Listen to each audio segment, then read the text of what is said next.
Turn around.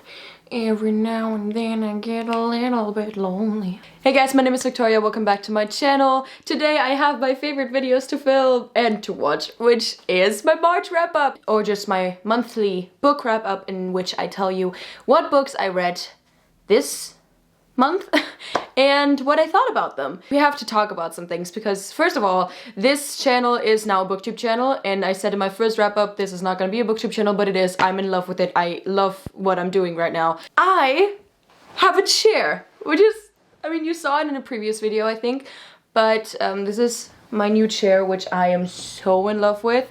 It's yellow, so it's perfect. I blend into it. See, you don't even see me.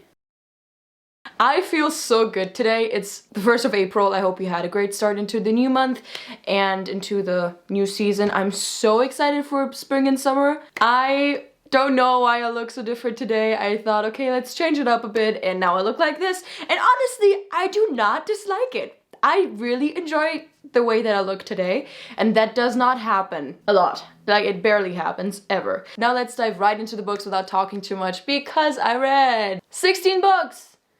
Yay! I read 16 books, which I'm really proud of. I made a huge readathon. So if you want to check that out, check it out after this video. It's always linked in my bio. We're not gonna go in order in which I read them, because the first 4 books I have to show you are basically the same, because again, I read trash poetry. I sacrificed some of my time, actually just 1.5 days. Please don't ask me why I have them. I bought them because I was a fool and because I didn't know anything about poetry. I'm educated now. I know what I like, and I know that this is not what I like. So let's get right into it. I read both books by Gabby Hanna. The first one, Adolescence, and Dandelion, which was released, I think, last year in November. And what can I say? I gave both of those 1 star on Goodreads. I did not enjoy them. Some of the poetry was really, how do you say it, ridiculous, but I have to say, she at least has a style. There are multiple poems that are just like this wannabe, oh, I'm gonna help you through everything and give you advice, which I absolutely despise. But she at least put in some effort in the way of rhyming scheme, and I think she is very inspired by, who are those people? Wait. Bo Burnham and Shel Silverstein. It was not something that I liked. It lacked in editing and so many more things, and technique and imagery, but at least she has a style, which I do admire. The next one I read infuriated me. It was Love Her Wild. This doesn't deserve any stars. It's so bad. It's pretentious. Just like a lot of those poets. You know what? I'm gonna read you 1 poem out of this. The one that I hated the most. It says, brushing a girl's hair behind her ear once a day will solve more problems than all those therapists and drugs. I did it. My depression's gone, my anxiety's gone. Wow, I'm a great new person. The last bad poetry book that I read was Pillow Thoughts by Courtney Peppermill. This was surprisingly better than the ones I've read, but it was still not good. I gave it 2 stars, which basically means I did not like the book, but there are some things that I liked, or at least there was potential. I like the way that she categorized her chapters, which is if you're dreaming of someone, if you're sad, if you're missing someone. But if you read this whole book in one sitting, you realize that in each chapter, every single poem is just the same. They all say the same thing. Nothing original. We're done with the bad books of the month, thank God, and let's dive into the good books, because I read some really, really good books this month. Okay, let's go. The first book that I read this month is Vanessa Yu's Magical Paris Tea Shop by Roselle Lim. I gave this 4 out of 5 stars. I really enjoyed it. It's a novel. It's a story about Vanessa Yu, and she is a Chinese American. She kind of has bad luck with love, and she also has a gift. It's not a spoiler if I say this. She has the gift of fortune telling, and these fortunes come to her out of nowhere, and the fortunes are stimulated by tea especially, and by food, and this book talks a lot about food. Just saying, like a lot about food. She wants to find love, but she believes that it's not in her picture because of these fortunes that come out of nowhere, and because she causes bad luck to people. And then she goes to Paris, and now I want to go to Paris. Right after reading this book, I badly wanted to go to Paris. I've never been, but she makes it sound so beautiful, and the way, or the author makes it sound so beautiful. She uses the senses a lot, especially smell and sight, which was amazing. I really, really enjoyed that, and that's why I gave it a 4 out of 5 stars and not 3 out of 5 stars, because the author really focused on making that point clear of how stimulating this whole journey was for the protagonist and then also for the reader. I liked the story, I thought it was interesting. The ending was a little bit rushed, which is kind of disappointing, but I like the ending. I gotta say, some things in this book are really convenient. If you're interested in a very light-hearted and stimulating novel, then I would recommend this, but I gotta say, there are some occasions that are very convenient to the character, which I'm like, that was easy. That solved it pretty quick. But other than that, 4 out of 5, the first novel I read this month. Now the next book. I'm so emotional today, wow. The next book is The Song of Achilles, a book that I've wanted to read for so long. And I'm so happy that I read it this month and that I read it after falling in love with books again, because, God, I'm gonna start crying thinking about it. Writing beautiful, characters amazing, story immaculate. Maybe not the story, but everything else is immaculate. The story is so good. I love Greek mythology, I'm very interested in it. This is a story of Patroclus and Achilles and the Trojan War, essentially how they grew up and how they became friends, and maybe more than friends. I don't want to spoil too much, but I mean, essentially it is a love story.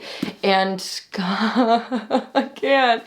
I already want to reread this book, and I am so happy that I loved it this much, that a novel that was recommended so many times by so many booktubers, especially the ones that I really, really like, was so good. The ending killed me, even though I knew what was gonna happen, because I am familiar with the story. It broke my heart into millions of pieces. I cried so much. I'm crying again thinking about it. So, read this book.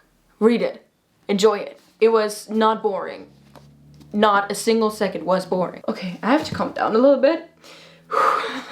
You know the next book, or the next 7 books actually, if you watched my readathon. The first book I read in this readathon was The House Without Windows by Barbara Newhall Follett, and this is a true treasure and really special. Not really a page turner, but if you are in love with just the language, just like I am, if you are a little bit poetic, if you like to live in fantasies and really enjoy nature, then this is something for you.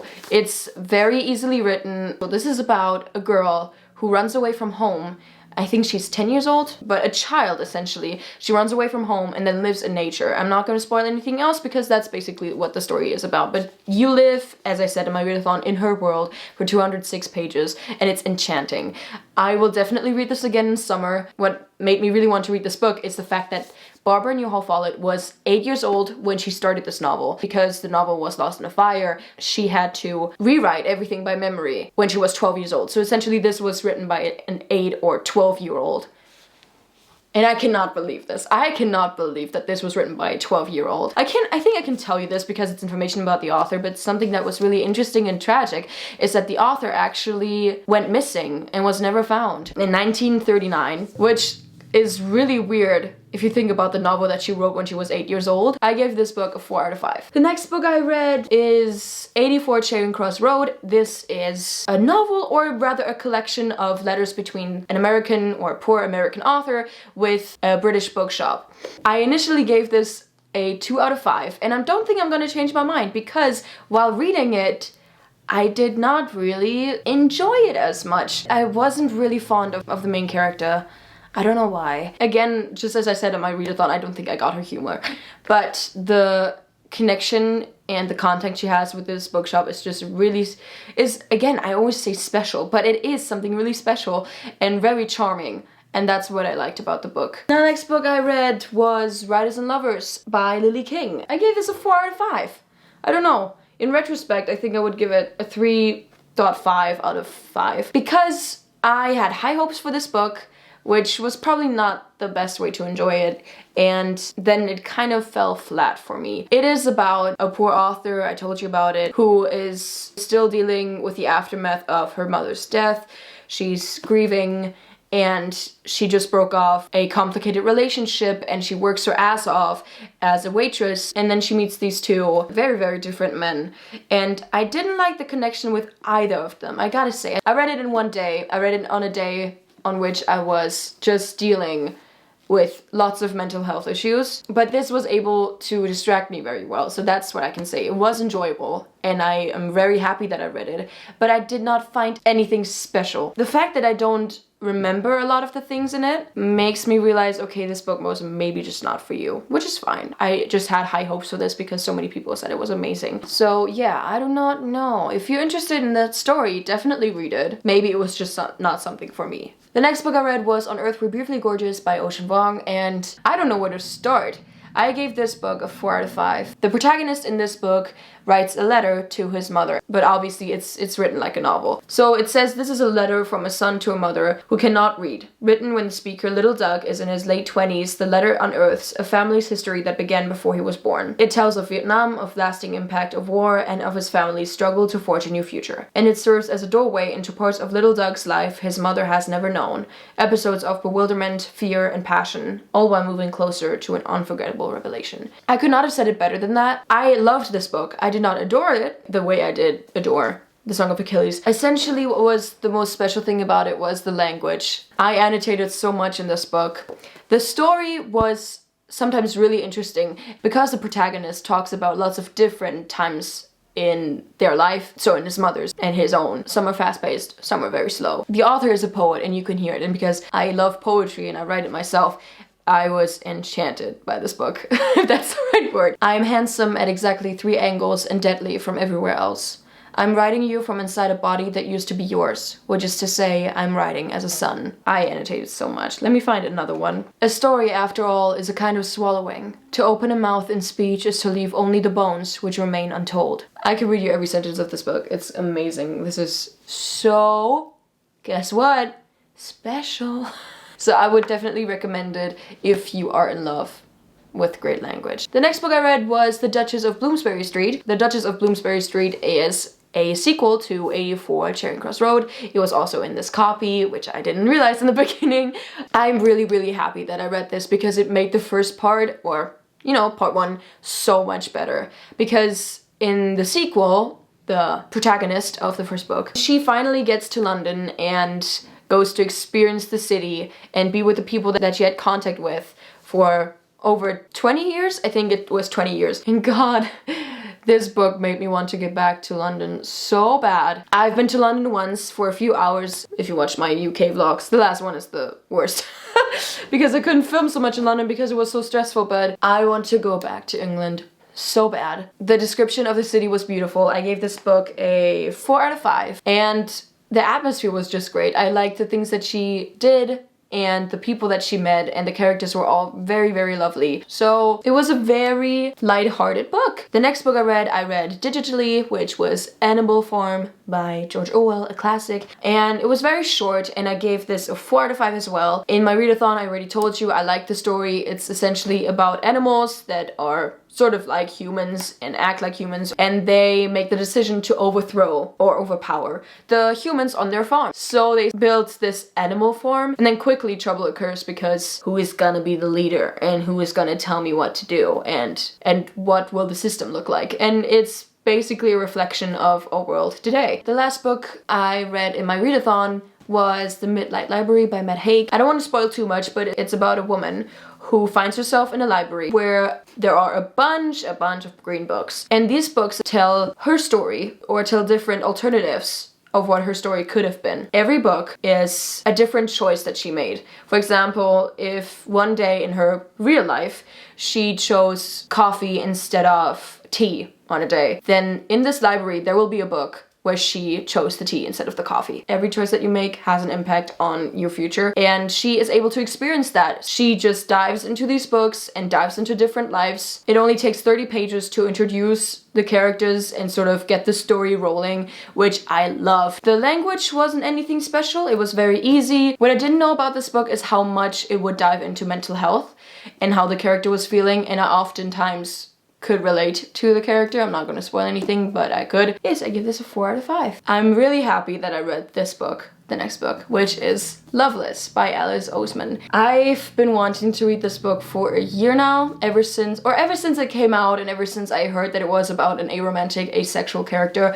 And God, I could make a whole video about this, so I'm trying to keep it short. This book is the story of Georgia and sort of her wanting to find love and it being very complicated and difficult for her and very confusing because she finds herself wanting certain things, but when she's able to have them, she's disgusted by them, or at least very repulsed by them. She's like, oh, actually, you know what? I don't want this at all in terms of love, sexual and romantic relationships. As someone who identifies as aro ace, I loved this book because I was able to relate to, I think, 99.9% of the things that she was experiencing and the things that she was telling the reader about. Just reading a book about a character who is exactly like you, who you can identify with so much in that aspect, was so comforting, and you just felt like, hey, you're not alone. Now, next to the whole sexuality crisis, it's also about friendship, and I really liked the friendship that she, let's say, developed. Just because I felt so represented by this book, I'm giving it a 5 out of 5. The second to last book I read was Little Women by Louisa May Alcott, and I loved it. This tells the story of Meg, Jo, Beth, and Amy, who are sisters, and they essentially make their way in the world, but this is the story about them as children. I absolutely adore the 2019 adaptation of it,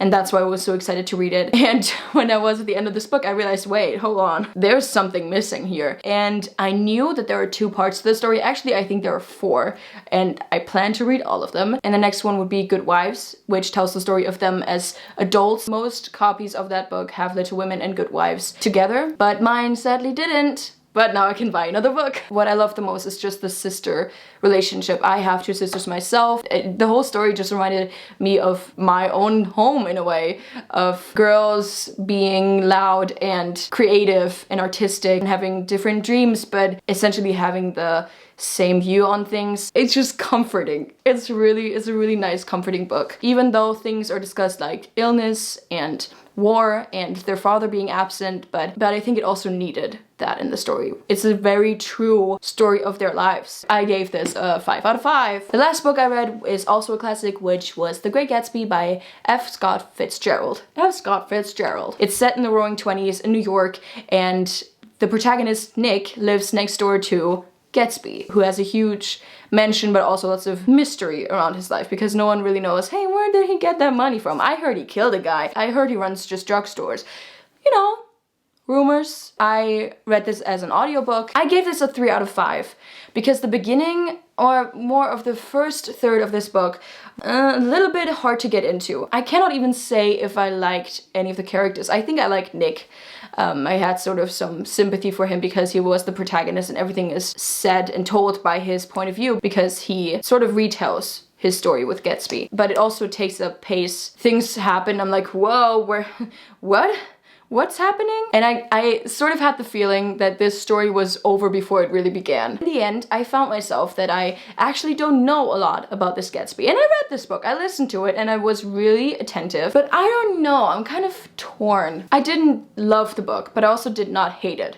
So it's right in the middle. I just thought, this is very slow. Can we get some pace in there? And then there was pace and then it was over. I was like, oh, okay. Essentially, it was a 3 out of 5 for me. Now, I want to make a thing at the end of my wrap-ups where I tell you the best book I read this month, and the best book I read this month was, to no one's surprise at all, The Song of Achilles. If I could recommend any book of this pile, it would be The Song of Achilles. Read it. It's tragically beautiful. This was it. I filmed for an hour. I hope you enjoyed watching. If you did, please give me a thumbs up. Please comment down below what you would like to see next, what I can improve, and give me some book recommendations. I always love reading your comments. Every time I get a new comment, I'm like, oh my god, someone commented something. I get weirdly excited about this whole thing because now I'm actually really loving the content that I'm putting up. If you want to be part of that, then subscribe to this channel if you haven't yet. And don't forget to click the little bell next to the subscription button. To never miss an upload. The last thing I have to say is I hope you have a great day, and if we don't see each other again, a great life. Thank you so much for watching. Bye, guys. My hair looks so funny, look. Woo. I look so different. Wow. They don't have a name yet. Give them a name. I love this chair. You ever had a furniture piece that you just fall in love with? This chair. Where's my bottle of water? My bottle of water. Where's my bottle of water? I don't want you to be loud outside. Both books by Happy Ganna. Yes, Happy Ganna. I read both books. Nah. I'm already filming 9 minutes. Oh, editing me will hate me. This has to be out on Sunday. No. You just see how much you... No, no, no, you're supposed to be quiet. Oh, Julie. I'm hungry.